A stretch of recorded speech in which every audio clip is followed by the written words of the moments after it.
So one of Anthony's victims, consignees, has finally made it public.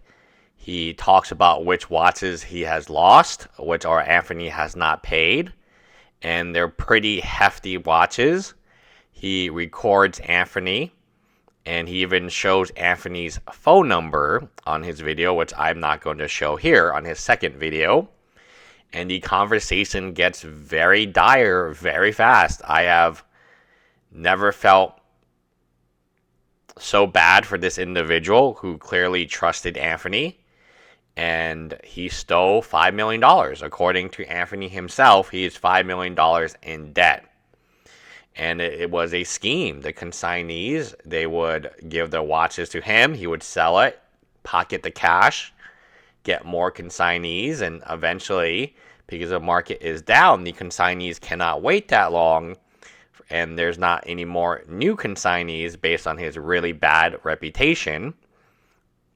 That's how Bernie Madoff went down. You can watch videos, and people will say, why do we have to make so many videos on this topic? Because we have to. On YouTube, there are so many scammers, FTX, established titles. We can argue about sports card influencers being scammers, whatnot. I mean, the internet is full of scammers, especially on YouTube, and often they get away very clean. Logan Paul, for instance, scammed a bunch of people for his crypto zoo, made a fake apology, never paid out a penny. Everyone just forgot. And that's my point here is there's got to be some justice for these guys. There's got to be some Here's what happened, okay? This is I fully understand what happened and why it took so long for these consignees. Apparently, there's 44 of them, so there's not that many of them. And they are owed $5 million, or $5 million is the debt that would need to wipe out the pay for their watches that they consigned with Anthony. He found them on TikTok.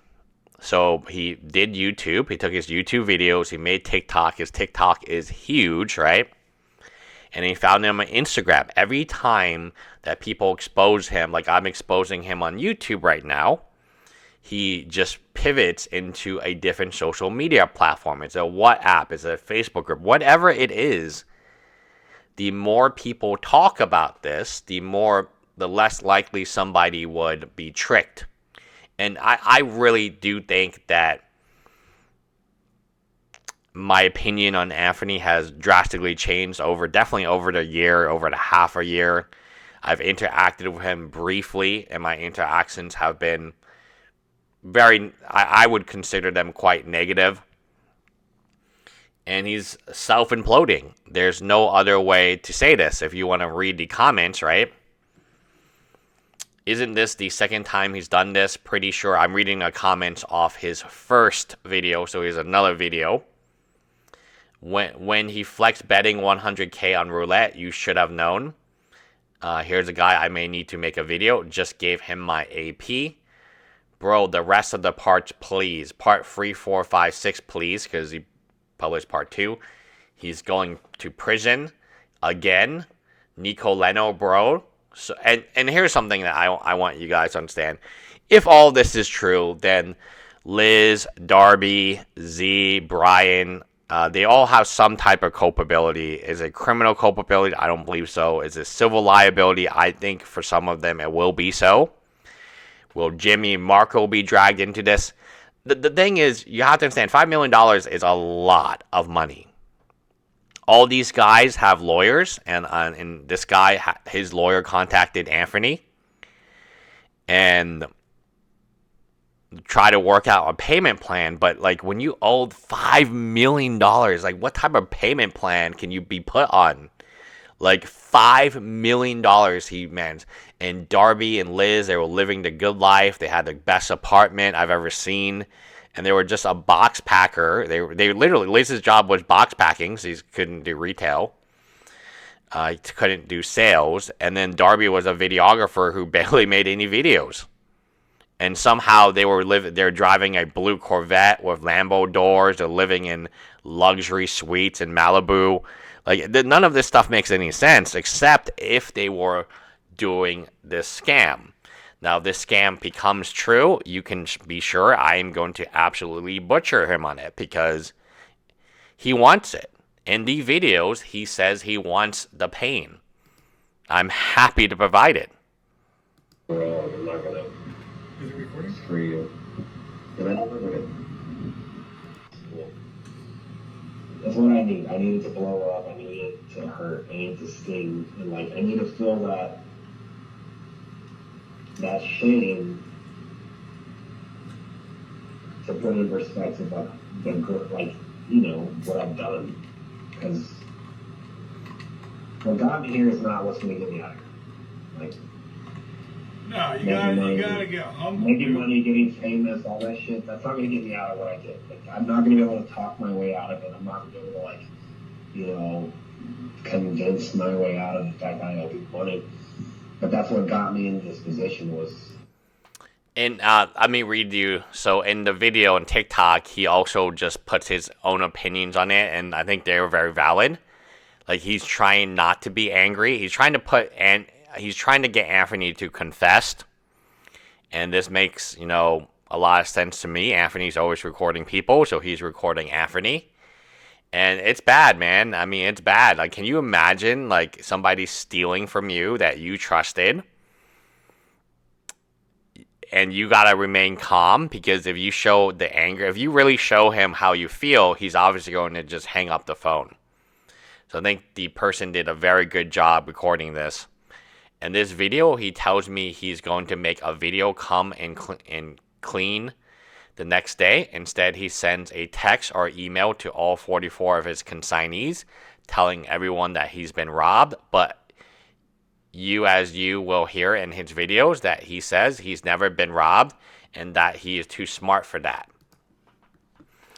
This is the, this is insane. I don't know. It really is heartbreaking stuff, like Reddit would say. You can blame the victim all you want. You can say, oh, the victim shouldn't have trusted Anthony. But how could they have known? They're on TikTok, right? This guy's on TikTok. He's watching the TikTok video, just like how we watched the videos and initially, right? How it was presented to us that this was like a legitimate company. I mean, people don't understand that in the very beginning of the Timepiece Gentleman with Marco Anthony, people donated to a dude's liver, to Darby's friend. Like, what? They donated, I think, $100,000+ to a random dude for a operation that was not dependent at all about money. I think the dude got the operation and the money didn't change whether or not he got the operation or didn't jump him in line. He wasn't trying to buy a liver or a kidney on the black market on like Silk Road or something. He was getting it through the regular means. And then occasionally they bring him out and say, oh my God, Anthony's such a great guy. I'm so thankful for Anthony for saving my life. Nah, he just gave you the watch. And then 200 people or 100, whatever number of people, they decided to donate. And then the correct word here is donate $2,000 for a Facebook group. Some of them didn't even have Facebook. I mean, I can get it because in the beginning, that's how he showed up on TikTok. And so his reputation on Reddit is very bad. His reputation on YouTube is very bad. And I make videos about this to let people know. But no one made any videos on TikTok. Very few people made Instagram posts. And that's where he's been swindling these individuals. It's super obvious to me. Now I can put one and one together where these people, consignees, are coming from. They're coming from TikTok. His TikTok is extremely popular. I'm going to go on it right now. Hashtag Timepiece Gentleman. He has 141.3 million views on TikTok. Let me repeat this again. He has 141.3 million views on TikTok. So if you didn't know him from YouTube, you didn't read Reddit, and you just do TikTok. For me, I don't have TikTok. I just do YouTube. I can understand that perhaps you only really do one platform, and you don't know about Anthony's really horrendous reputation, because no one talked about it on TikTok. There's not a TikTok version of me talking about Anthony nonstop, 5 videos a day. If there was, I would contend that maybe some of the 44 consignees would not have consigned. They would have, because people on YouTube, they reach out to me and they say, hey, you said this. Is there any evidence? I mean, people do reach out. In fact, probably the most famous example, after some type of blackout or some type of massage reveal, Anthony had spent time with a young child in a hotel, and that parent reached out to me, and he called twice, left me a voice message saying that if I could help him.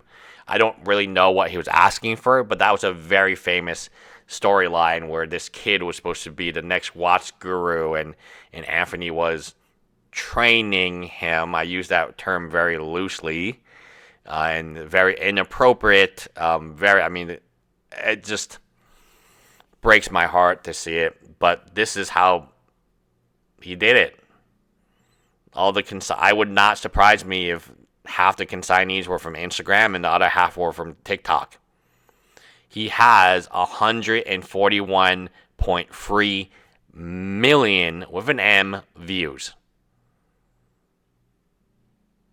It's wild.